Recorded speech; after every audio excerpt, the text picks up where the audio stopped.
जलते घर को देखने वालों, फूस का छप्पर आपका है। आपके पीछे तेज हवा है और मुकद्दर आपका है। और उसके कत्ल पे मैं भी चुप था, मेरा नंबर आया। और मेरे कत्ल पे तुम भी चुप हो, अगला नंबर आपका है। तो याद रखना भाजपा वालों, अगला नंबर आपका है। इसलिए लोकतंत्र को बचा लो, हार जीत चलती रहेगी। लोकतंत्र चलिए, रहेगा तो आप भी रहोगे, हम भी रहेंगे। नमस्कार दोस्तों।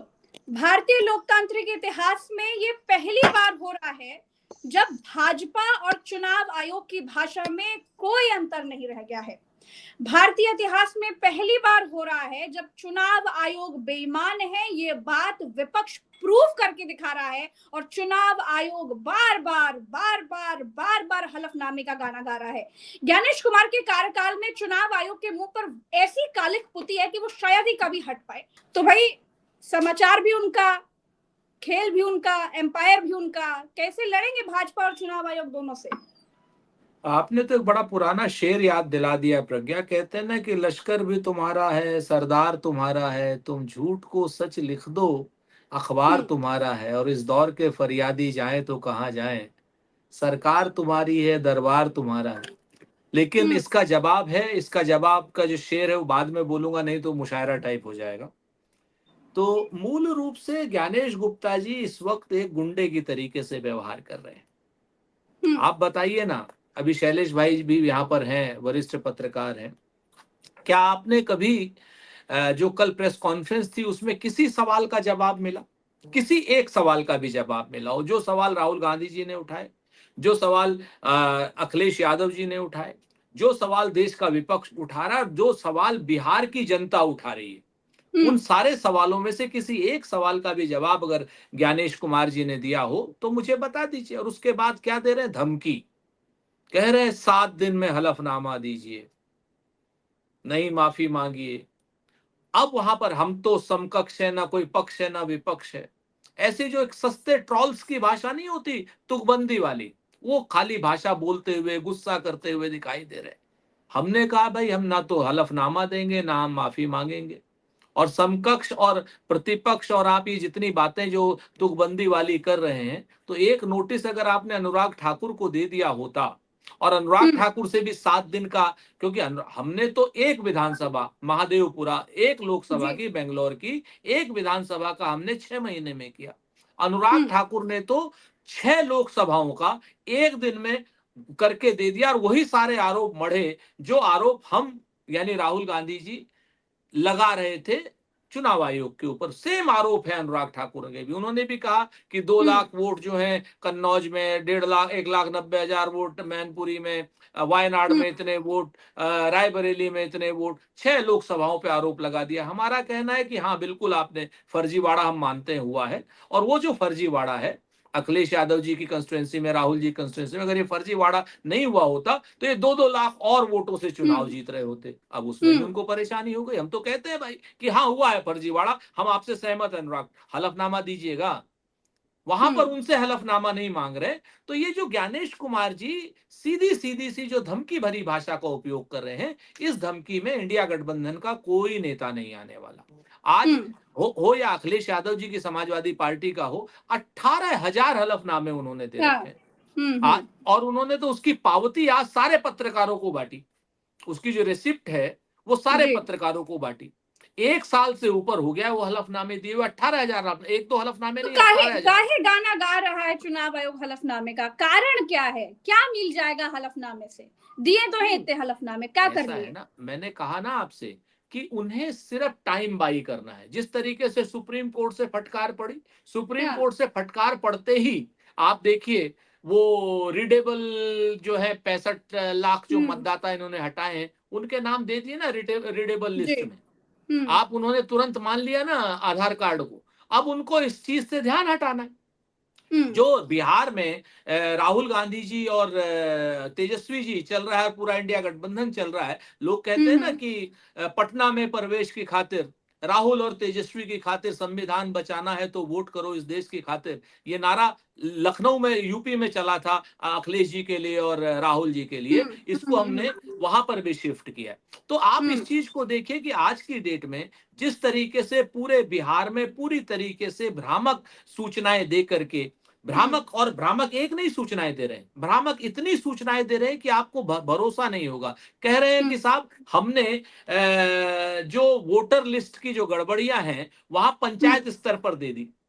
सुप्रीम कोर्ट में हलफनामा दिया, और सुप्रीम कोर्ट में जो हलफनामा दिया 10 पंचायतों का दिया, और 10 पंचायतों में भी उन्होंने बताया, वहां पर वो 6 हमारे पास दूसरे काउंटर हलफनामे आ गए कि साहब ये तो इन्होंने अपने रिश्तेदारों को इकट्ठा करके बीएलओज ने अपनी जान बचाई। झूठ बोल रहे हैं, लगातार झूठ बोल रहे हैं, कोई हलफनामा इन्होंने सच्चा नहीं दिया। लोकतंत्र में सारी चीजें जीतने के लिए या सारी चीजें हारने के लिए नहीं की जाती हैं। लोकतंत्र में तो बहुत सी चीजें आपको दिखाने के लिए भी, लेकिन अभी महाभियोग जैसी कोई बात नहीं है। ये हमारे सैयद नासिर हुसैन साहब से जब कुछ पत्रकारों ने पूछा तो उन्होंने कहा ज्ञानेश जी का जो रवैया है, ज्ञानेश गुप्ता को सही करने के लिए या ज्ञानेश गुप्ता को अगर वो सही नहीं होते हैं तो उनको हटाने के लिए जो भी संभव कदम होंगे वो हम करेंगे। तो फिर किसी पत्रकार ने कहा कि क्या महाभियोग, तो क्या वो भी हो सकता है। अभी हमारी कोई चर्चा इंडिया गठबंधन में ऐसी नहीं हुई है, न ऐसी कोई बात है, क्योंकि अफवाहों पर हम या सूत्रों पर हम बात नहीं करते हैं। मैं आधिकारिक रूप से कह रहा हूं, सैयद नासिर हुसैन साहब से के मुंह तो से फिर ये बात आगे निकली। अभी बिहार में भी चुनाव है, तो आप चुनाव आयोग पर ये भरोसा करेंगे कि चुनाव आयोग निष्पक्ष चुनाव कराएगा और बढ़िया चुनाव कराएगा? देखिए प्रज्ञा, इस समय जनता जाग खड़ी हुई है। आपको मैं बात बता दूं, जनता से बड़ी ताकत कोई नहीं होती है। वो ये बात तो चुनाव ठीक। आयोग हो, भारतीय जनता पार्टी हो, सत्ता हो, संगठन हो, या कोई भी ताकत हो। मैं जिम्मेवारी से कहता हूं, जिस तरीके से कल से श्री राहुल गांधी जी और श्री तेजस्वी यादव जी की यात्रा को समर्थन मिल रहा है, और अभूतपूर्व समर्थन मिल रहा है, वहां पर नल, नील, कोल, भील, पिछड़े, आदिवासी, दलित, नौजवान, किसान, महिलाएं, ये सब के सब खड़े हो गए हैं और अपने अधिकार के लिए खड़े हो गए हैं।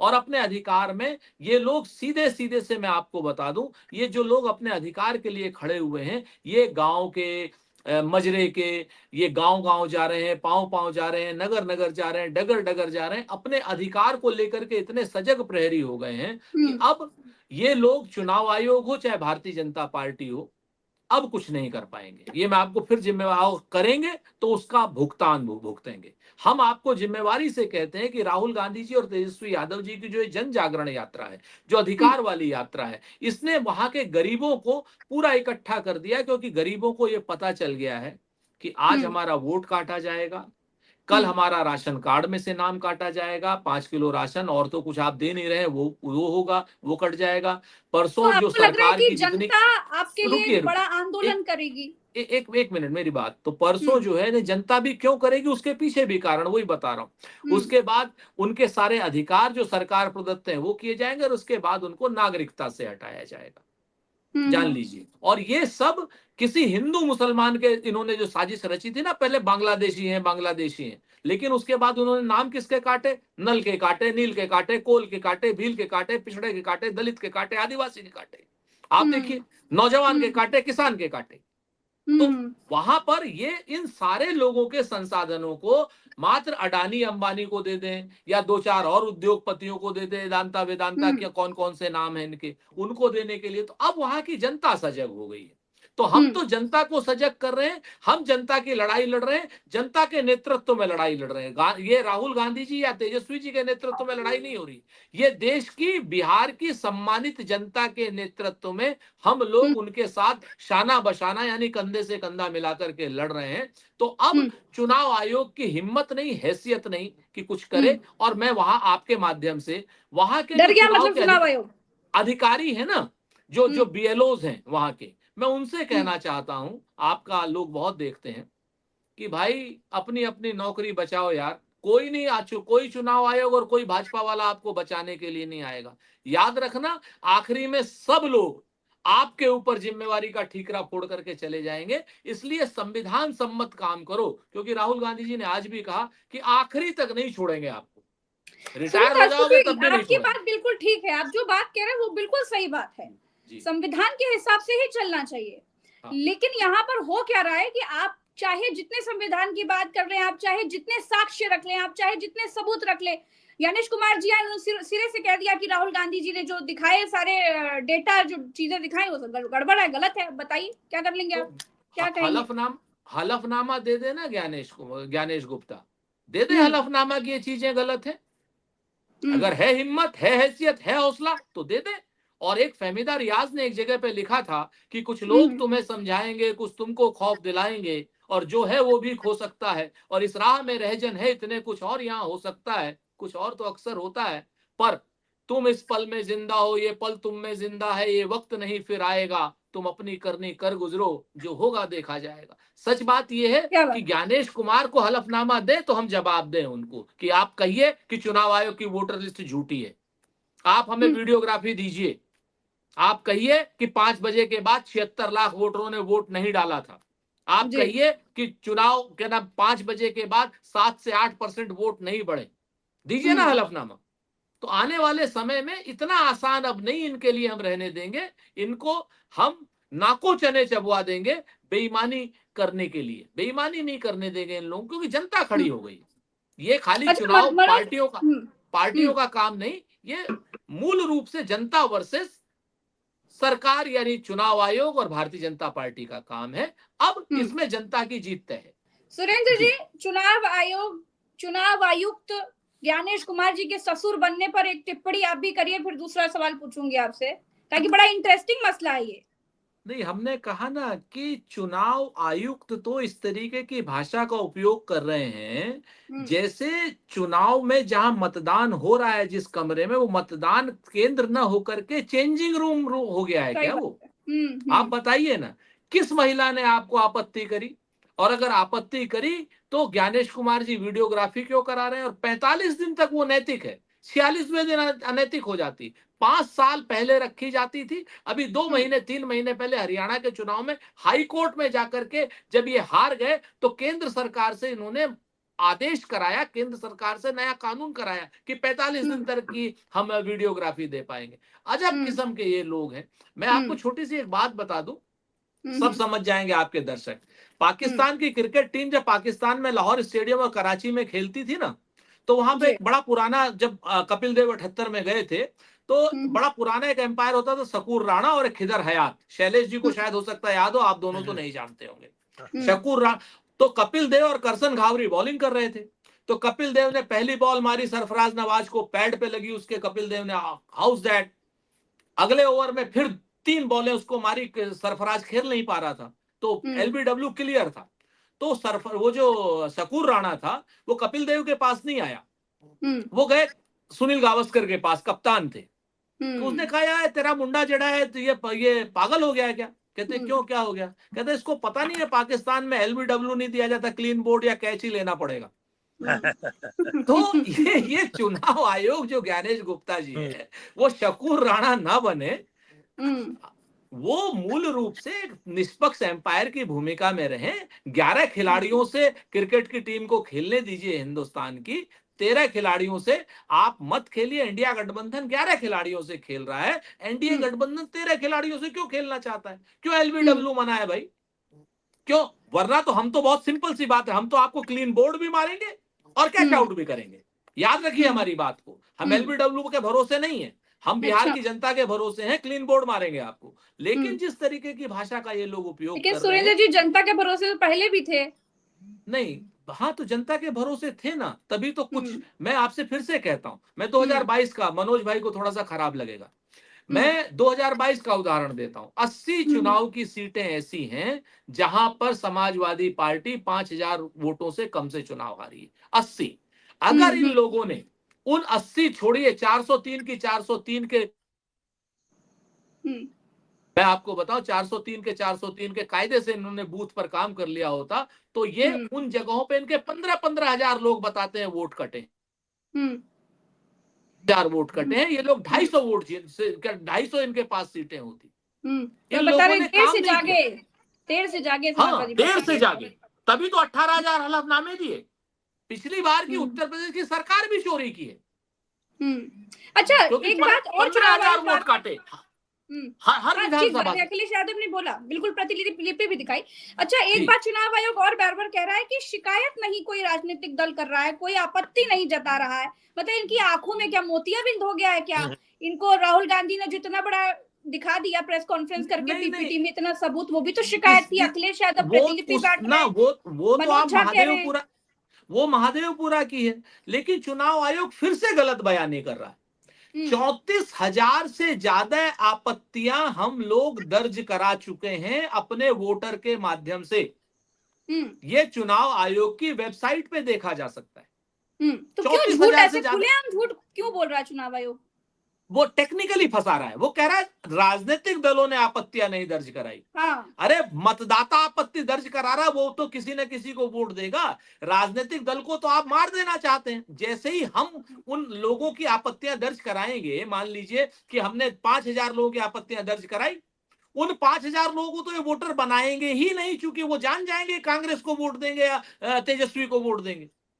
तो हमने अपनी जो रणनीति है वो ये बनाई है कि इंडिविजुअल से हम आपत्तियां दर्ज करा रहे हैं, ताकि उनको पता ना चल सके कि हमारे आदमी है कि किसके आदमी। और मैं फिर से कहता हूं कि चिंगारी का खेल बुरा होता है भाजपा वालों।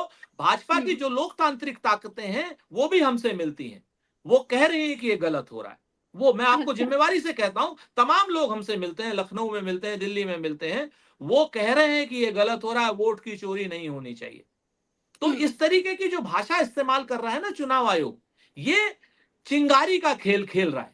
और इस चिंगारी के खेल में वो एक नवाज देवबंदी ने लिखा था, आप तो जानते हैं, मनोज भाई भी जानते हैं, मैं अक्सर कहता हूं कि भाई जलते घर को देखने वालों, फूस का छप्पर आपका है, आपके पीछे तेज हवा है और मुकद्दर आपका है, और उसके कत्ल पे मैं भी चुप था, मेरा नंबर आया, और मेरे कत्ल पे तुम भी चुप हो, अगला नंबर आपका है। तो याद रखना भाजपा वालों, अगला नंबर आपका है, इसलिए लोकतंत्र को बचा लो, हार जीत चलती रहेगी।